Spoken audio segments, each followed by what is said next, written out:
状元郎与我定亲当日，一女子当街拦住了我的马车。她自称是状元郎的未婚妻，向我哭诉这些年扶助的恩义。我不忍宋之燕为难，同意允她为平妻。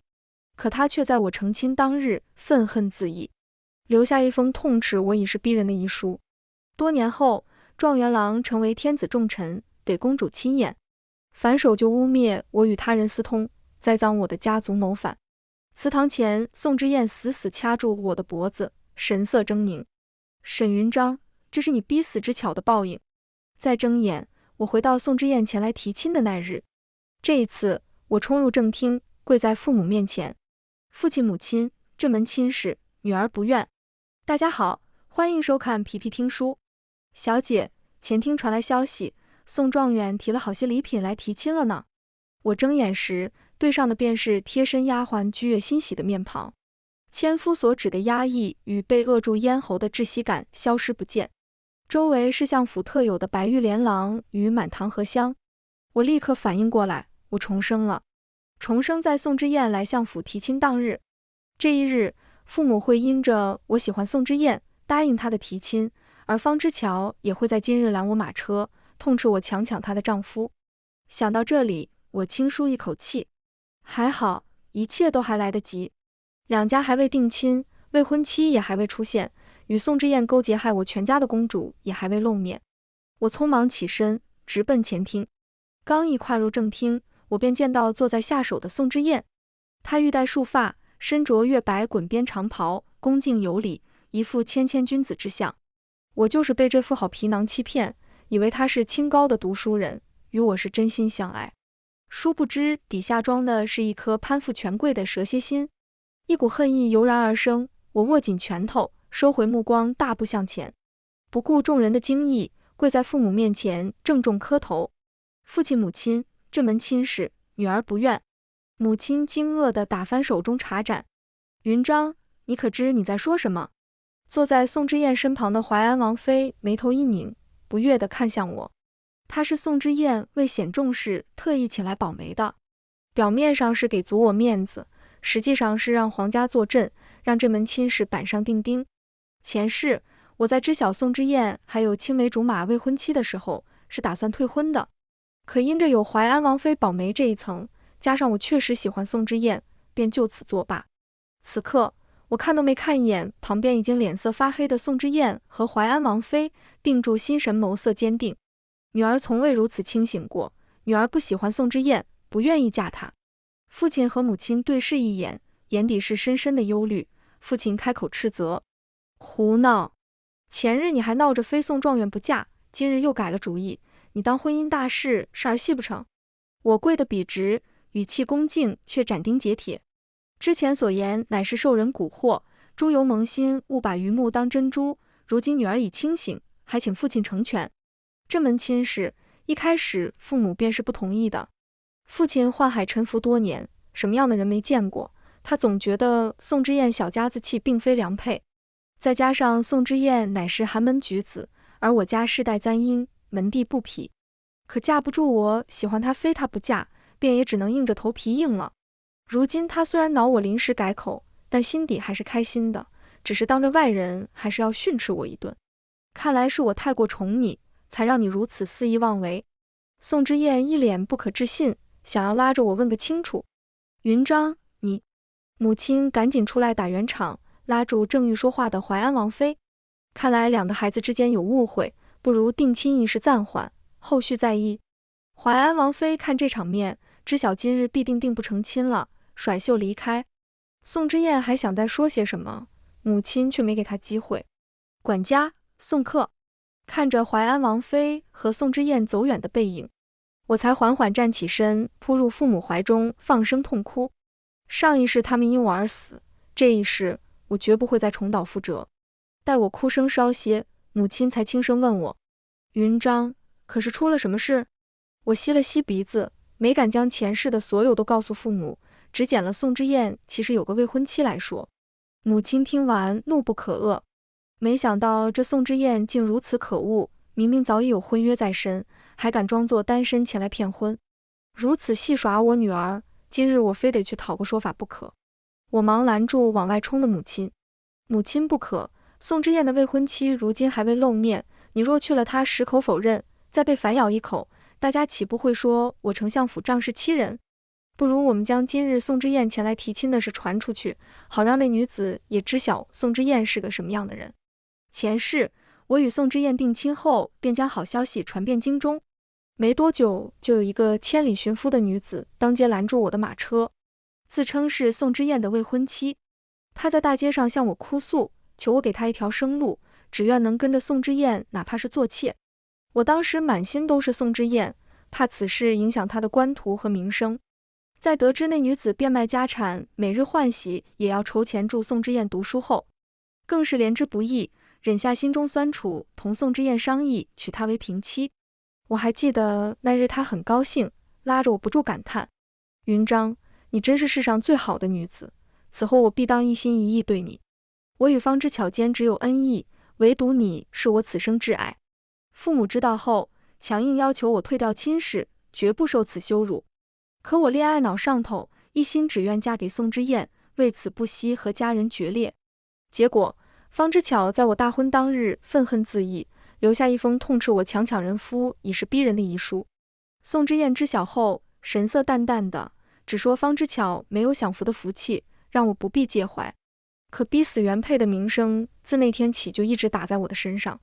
直到5年后，宋之燕成为朝廷重臣，给公主亲眼。为了能迎娶公主，她不惜污蔑我与他人私通，栽赃我的家族谋反。我才看清自己的枕边人根本就是一个贪慕权势、彻头彻尾的伪君子。可一切已经晚了，沈家67口人已被斩首，我也被绑缚在宋氏祠堂前。宋之燕死死掐住我的脖子，神色狰狞：沈云章，这是你逼死知巧的，这都是你的报应。知巧，我突然很想笑，他连借口都找得如此拙劣。知巧不过是被他抛弃的另一个我罢了，死了那么多年，却成了胸上那一颗无法抹除的朱砂痣，生出了深情，多么可笑！可他不知道，他的知巧也不是纯良之辈，就连自缢也是作秀。可惜一个不慎假死成真。安抚好父亲母亲，我让居月收拾东西，准备上街买东西。居月看着眼泡还有些肿的我，很是担忧。小姐，您今日神思受损，不如在家里休息，等过2天再出去。我敲了敲居月的脑袋，戏台子都搭好了，唱戏的人怎么能不在呢？居月懵懵懂懂，却还是依着我的吩咐叫来了马车。我在入正厅前就已让府中人全城散布宋之燕提亲的消息，加上宋之燕没想过今日会吃瘪，与淮安王妃来时也是大张旗鼓。是以不过小半天，大半个京城都知晓新科状元向相国千金提亲了。马车行至主街，突然停了下来，一个布衣金钗的女子张着双臂拦在相府马车前，直挺挺跪下，砰砰砰，不住磕头，引来人群驻足。求沈姑娘给我一条活路吧。居月掀开车帘，将我扶出。你是何人？为何拦相府车驾？今日出门我特地装扮了一番，不仅衣服是万两一匹的天香锦，发饰也特意戴了御赐九宝珍珠冠，再加上宝石项链点缀，整个人美艳华贵。方知巧见我这身行头，瞬间呆愣，眼底划过嫉恨。不过也就一瞬，他便垂下眼眸，继续磕头。沈姑娘，民女名叫方知巧，与当今状元郎宋之燕青梅竹马，是她的未婚妻。周遭吃瓜群众听闻此言，瞬间炸锅，窃窃之声不绝于耳。想起前世，我在听他说出这句话时便慌了，立刻上前扶住他，将他拉进马车，怕他在当街说出影响宋之燕仕途的话。可不料却因这个举动，却被有心人传出是我心虚，恃强凌弱，强抢人夫。如今再看着跪在地上的方知巧，我还有什么不明白？这分明就是他自导自演的一出戏。我不顾周围人探究的目光，就这样定定看着他。方娘子既是宋状元未婚妻，为何不找宋状元，反而前来拦相府马车？他没料到我如此淡定，磕头的动作一致，捏起袖子掩面哭泣。我也不想的，可我日夜兼程，从家乡走了1月才到京城，还未见到宋郎的面，就被人追杀。求沈小姐看在我为了供养宋郎读书日夜欢喜，变卖家产的份上，放我一条生路。说着，他伸出一双手，手上红白交错，全是裂口，证明他所言非虚。如今民女已是一无所有，无家可归。宋郎既与沈小姐定亲，民女也自知身份低贱，配不上宋郎。但民女对宋郎的爱慕是真心的，还请沈小姐大发善心，让我能再伴在宋郎身边，哪怕为妾。方知巧哭得凄惨，围观人群被她打动，立刻便有人替她出头。沈小姐，你也太过分了，抢人家未婚夫就算了，还要害人性命，就算你是相国千金，也不能这样。就是，你们这些人有权有势，就会欺负我们这些平头百姓，今日不给个说法，别想离开。对，别想离开，光天化日欺凌弱小，还有没有王法了？群情激愤，居月急红了眼。你们血口喷人，我们小姐没有。我拦住居月，忽然笑了，无视这群无脑的观众，毅然走到方知巧面前。既然方娘子话里话外都在暗示我在找人害你，还说我抢你未婚夫，为何方娘子不去京兆衙门申冤，反而来当街拦我的马车？难不成我一个要害你的罪魁祸首比京兆衙门还管用？方知巧听闻此话，做足委屈状，吞吞吐吐道：沈小姐父亲官拜相国，京兆衙门怎么敢管？我再次笑出声。方娘子真是耳聪目明，才刚到京城就能准确地知晓京兆衙门不敢管事，又能在送状元来我家提亲后准确无误地拦住相府的马车，而这马车上又刚好坐的是我。可惜方娘子，你找错人了。她蓦地抬头，瞪着一双眼睛看我，不明所以。回应她的是我轻蔑的声音：相府没有答应送状元的提亲，而我也绝不可能嫁给宋之燕。方知巧如遭雷击，愣怔在地，连哭都忘了。我蹲下身，看着她这一副梨花带雨的可怜模样。下次做戏之前，把消息打听清楚再来。说罢，我没再理她，转身就走。刚走出没几步，一个气怒的男生叫住我：沈云章，你为何欺负知巧？我转过身，便对上宋之燕那张愤怒的脸。我清晰地看见她看清我的那瞬眼底闪过的惊艳，但很快又被她压下换成倨傲的眼神。从前为顾及她的自尊心，我从不曾在她面前盛装，宝石头面更是戴都不会戴。如今我管她个屁！她已经扶起知巧。沈云章，道歉。前世我最是喜欢宋之燕身上的这股倔强勇敢的劲，总觉得她是不畏强权，铮铮君子，明辨是非。如今再看，分明就是吃准了我非她不可，有恃无恐，又当又立。恐怕她连我今日的拒婚都以为是我欲擒故纵，在玩吸引她的把戏。我回视宋之燕，语气戏谑：宋状元不应该对我解释解释吗？宋之燕神色一顿，拧起眉，不解问道：解释什么？我抬起手指向依偎在他怀中的方知巧，眉头一挑。他……宋之燕还不知刚才具体发生了什么，虽然有一丝心虚，但也只是一丝，很快便消失无踪。你当街辱人，还有什么需要解释的？沈云章，你不要以为……我打断他：宋状元，不要顾左右而言他，你既已有未婚妻，为何还要在诗词大会上说倾心于我？今日又为何到我家提亲？我家拒亲后，你未婚妻为何又当街拦我，污蔑我强抢她的丈夫？我沈云章是曾倾心于你不错，可今日之事，沈状元难道不该给我相府一个交代吗？还是说你们二人是觉得我相府好欺负？我将事情挑明来讲，一口一个相府，逼得宋之燕涨红了一张脸。你信口雌黄！说完又自觉无言反驳，一把推开搂在怀中的方知巧。我不知道你在说什么。灰溜溜地离开，身后的方知巧顺着他的背影跌跌撞撞跟了上去。晚上回到家，母亲抱着我直哭，大骂宋之燕和方知巧蛇鼠一窝。父亲在一旁气得吹胡子瞪眼，明日老夫上朝就去参他一个忘恩负义、欺上瞒下之罪。我连忙阻止，父亲，使不得。宋之燕是今年的新科状元，皇帝有器重的心思，我爹此时若是参他，就相当于是在和陛下唱反调。我附在父亲耳边悄声说出了我的计划。母亲则是忧心地望着我，替我理了理鬓角。云章，跟母亲说句实话，你对那宋之燕是否还有情？我低垂着眉眼，没有。有情？在宋之燕害我父母，杀我全家的时候，我对她就只剩恨了，刻骨铭心的恨。母亲听后轻舒一口气，那就好，以后母亲为你再挑一门更好的亲事。我依偎进母亲怀里，眼下眼底的杀意，贪恋地享受这来之不易的亲情。那日之后，宋之燕来沈府找过我几次，都被门房拦了回去。而父亲只是和几个同僚说了几句他有未婚妻还来求娶，就让他在朝堂上处处受掣肘，很是不顺。这日他终于忍不住，趁我挑选首饰时，在银楼堵住了我。沈云章，你赢了，我会送之巧回乡下，让他永远不能出现在你面前。我不明所以，疑惑地望向他。宋之燕神色有些不耐烦，我知道你介意知巧才和我闹脾气，先是拒婚，又是让你爹在朝堂上针对我。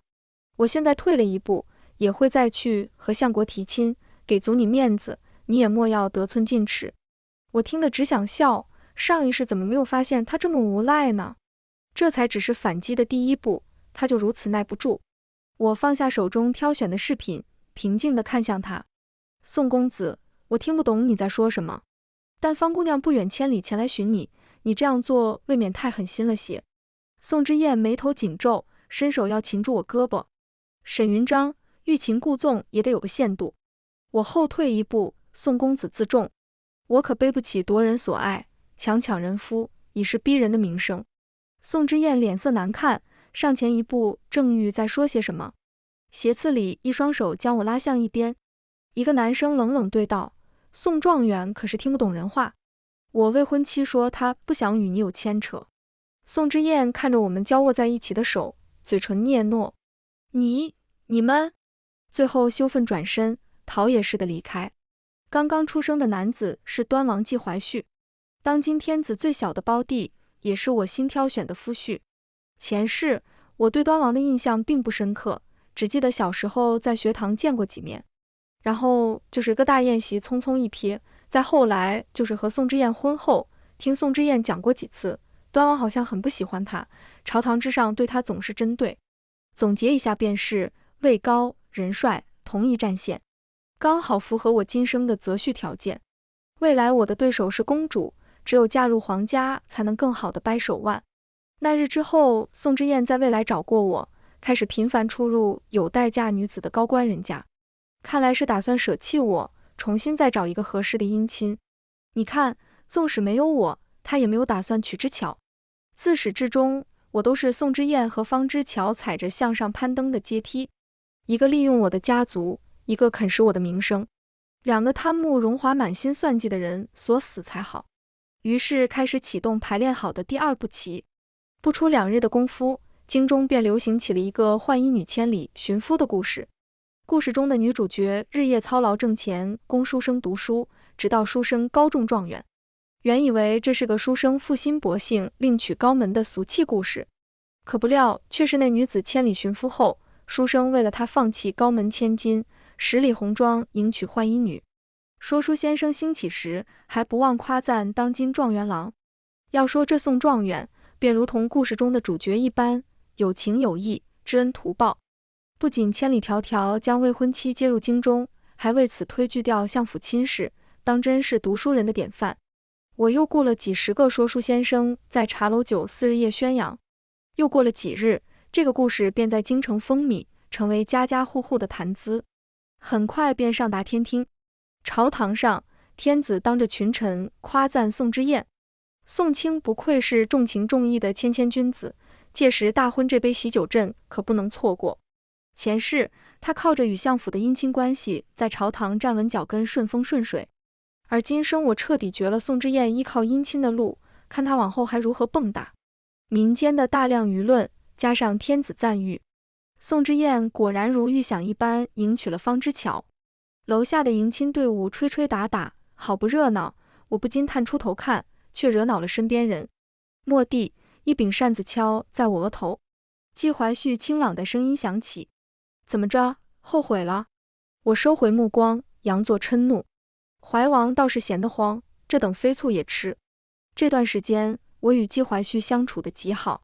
他出身高贵，为人谦和，看着也赏心悦目。对面的人哈哈大笑，递了一块水果过来。接下来你打算怎么办？以其人之道还治其人之身。再次见到宋之燕和知巧是在半个月后，公主生辰宴。为表庆贺，公主邀请了京中所有勋贵人家。前世的这一天，我受尽了白眼与刁难，无论是谁和我说话，都是满满的讥讽。只因知巧在我新婚之夜自缢，还留下一封骂我的信。从那天起，我就成了这个圈子里的笑话。其实我解释过的，也调查过真相。知巧在自缢前曾频繁与一个男子会面。顺藤摸瓜，我查出了那个男子是知巧的亲哥哥。他一直在问知巧要钱，最近更是欠了一大笔赌债，将知巧卖给了赌方。他哥哥对知巧说：“你本该是原配，沈云章却让你做平妻，听起来好听，还不就是个妾？等你嫁过去，关起门来，指不定怎么搓磨你。”于是两人一合既定了个假死计划，一来抹黑我的名声出气，二来知巧可以死遁，三来可以利用宋之燕的愧疚来骗一大笔钱。但他哥哥怕知巧活着，若是被赌方发现，他会被报复。一不做二不休，干脆直接勒死了知巧，假死变真死。前世我将这些讲给宋之燕听，想让她相信我并未逼迫过知巧，她只是淡淡接过，都是过去的事了，是知巧没有那个福分。现在想来，她心底早就认定是我害了知巧，任凭我如何解释都是多余。我收回思绪，远远便瞧见知巧坐在一众贵妇间，局促不安。她是浣衣女出身，不会读书识字，宫廷礼仪也一窍不通，在这样的场合看起来格格不入。京中的贵妇们都是世家精心培养的女子，自是瞧不起她。众人你一言我一语，奚落得她头也抬不起。身边的好友见此情形，也要过去讥讽，被我拦住。没必要和这样的人计较，若是因此被他缠上，反而会惹得一身骚。可我不去刁难方知巧，方知巧也会将这笔账记在我头上。牡丹园里，他拦住我的去路，红着眼眶质问我：“沈姑娘，到底要怎样你才肯放过我？”我像看傻子一样看他。宋夫人莫不是得了失心疯，这都能攀咬到我身上？她飞快瞥了一眼我身后，挤出2滴眼泪，过来拉我的手：“沈姑娘，我知道你不瞒我嫁给知燕，但我是真心爱她，求求你高抬贵手，不要再让他们针对我了，好不好？若你愿意，我可以做妾的，将正妻的位置让与你。”还未说完，方知巧惊呼一声倒向一边，远远看去，就好像我特意推的她。宋之燕不知从哪里出现，稳稳扶住她，开口便是满嘴愤味：“沈云章，没想到你竟这么恶毒。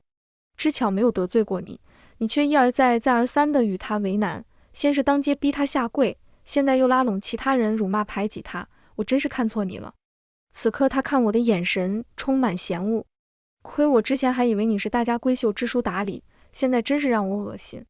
宋状元不分青红皂白污蔑官家女子，才是真让我恶心。我冷下脸，与他针锋相对。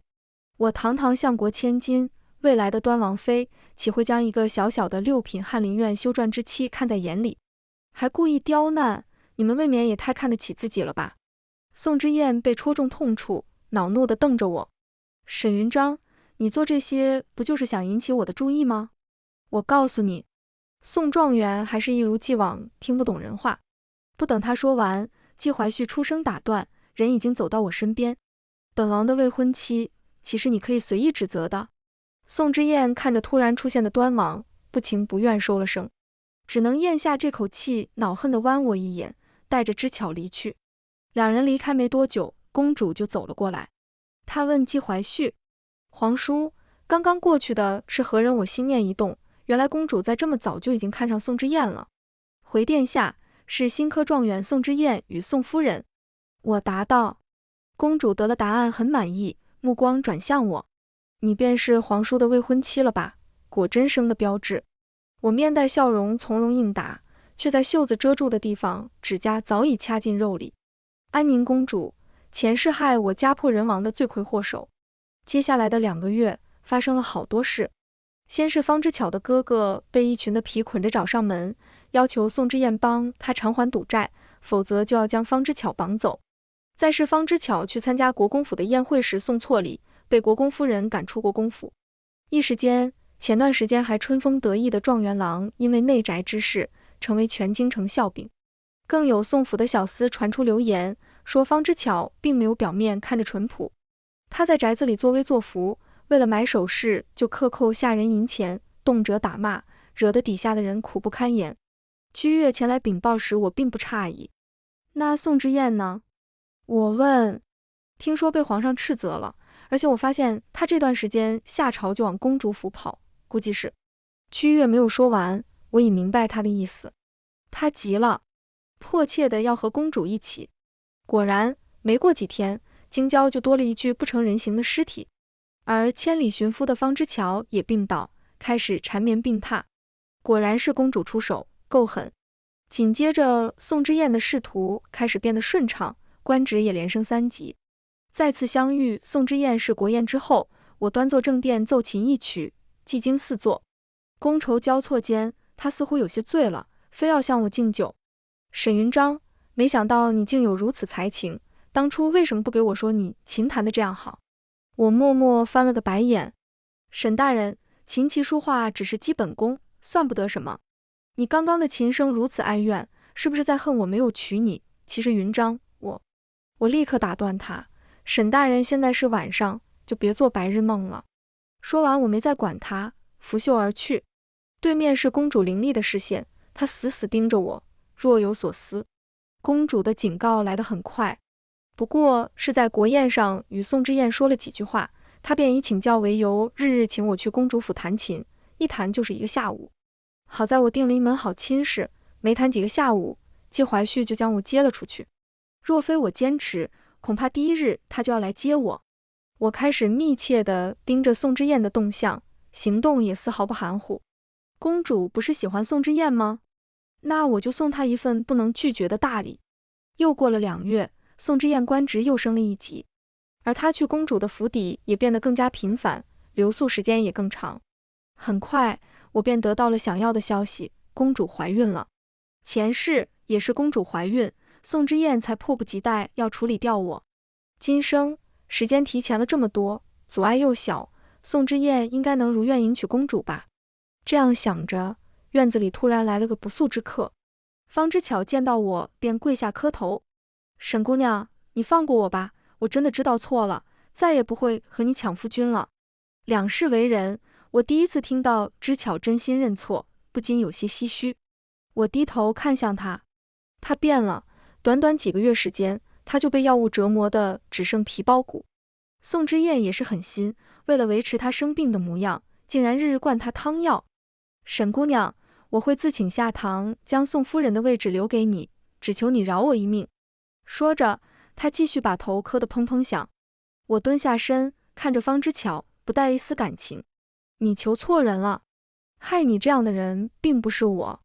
那是谁？是谁要害我？他声音变得尖利，西行向前，想要抓我一脚。不是你还能是谁？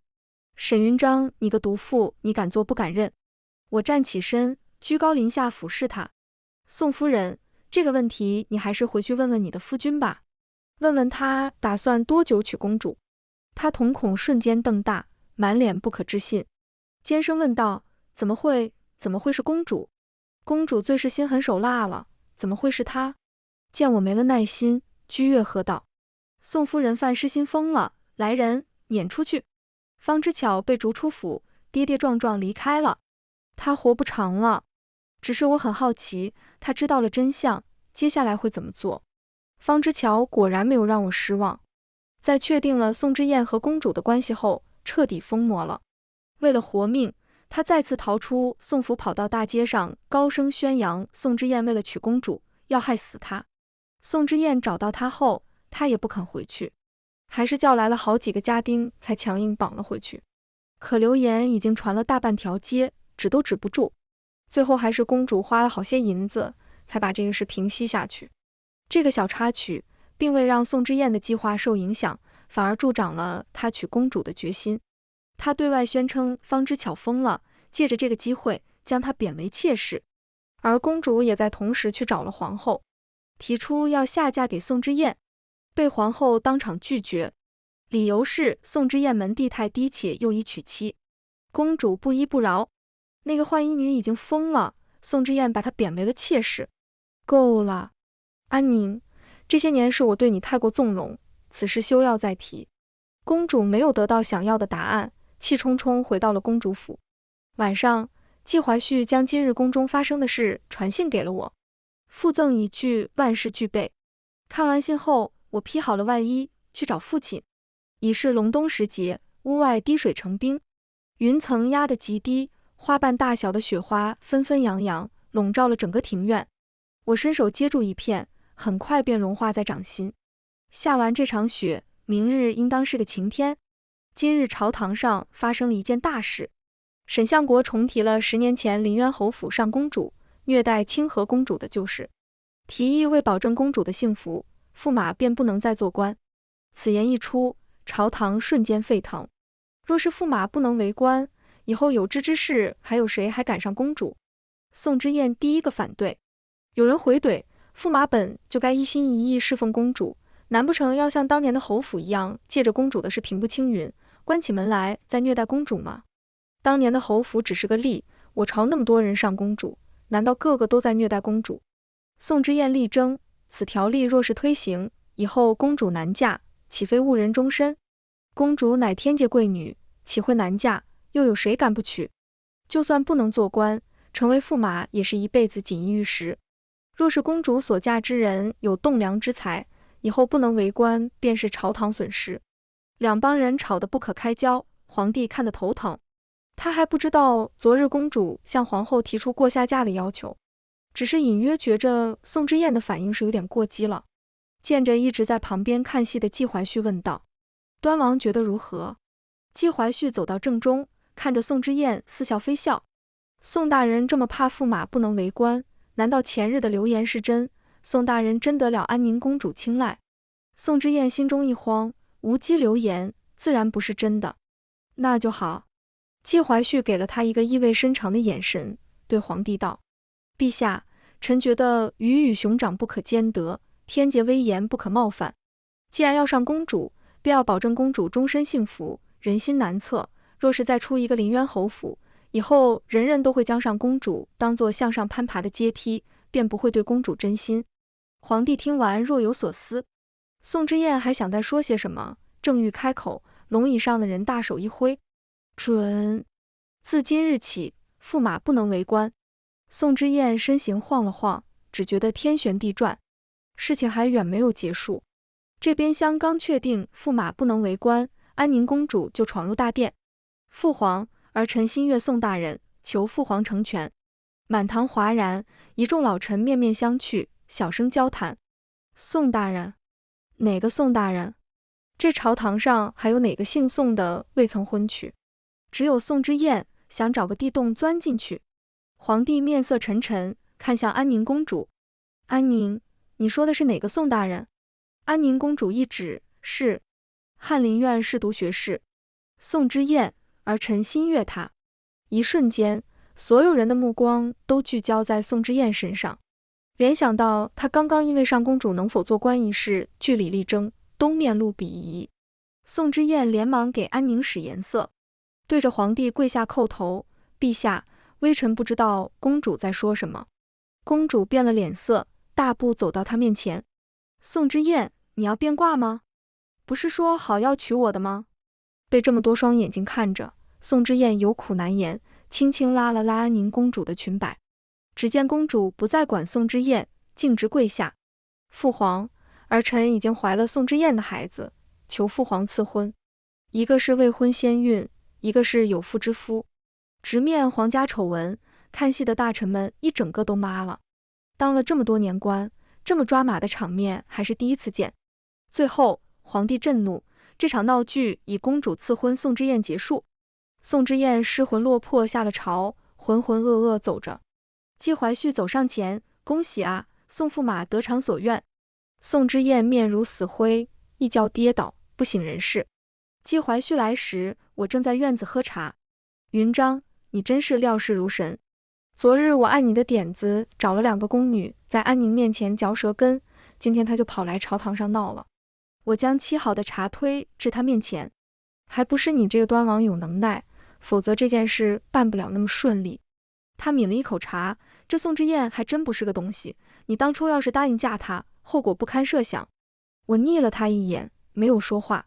前世记忆纷至沓来，击毁箫鼓，众口铄金，若非重来，我早已万劫不复。朝堂仪式后，宋之燕成为整个京城的谈资。因着公主怀孕，婚事也没怎么操办，草草了事。当日高中状元有多风光，现在就有多狼狈。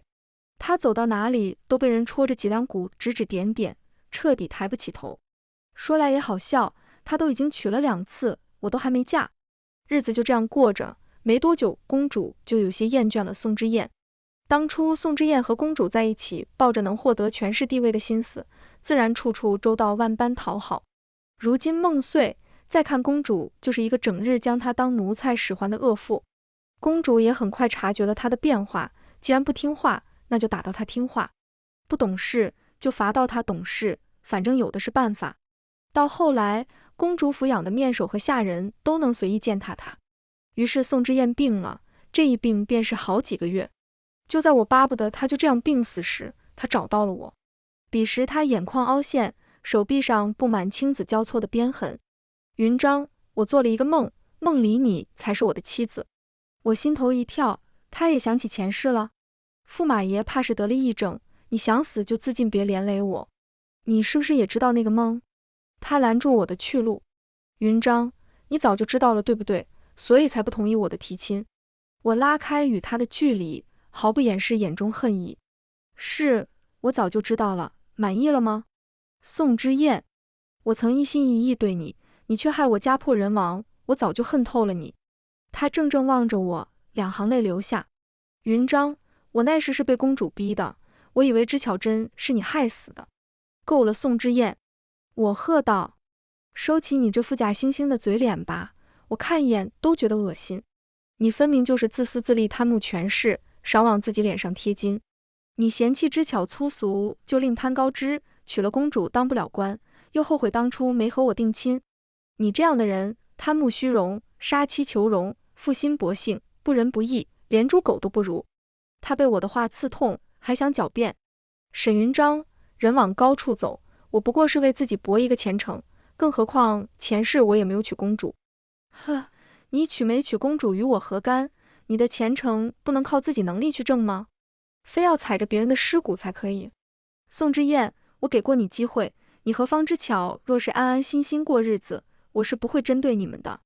是你自己自作孽才落得今天这个地步，活该。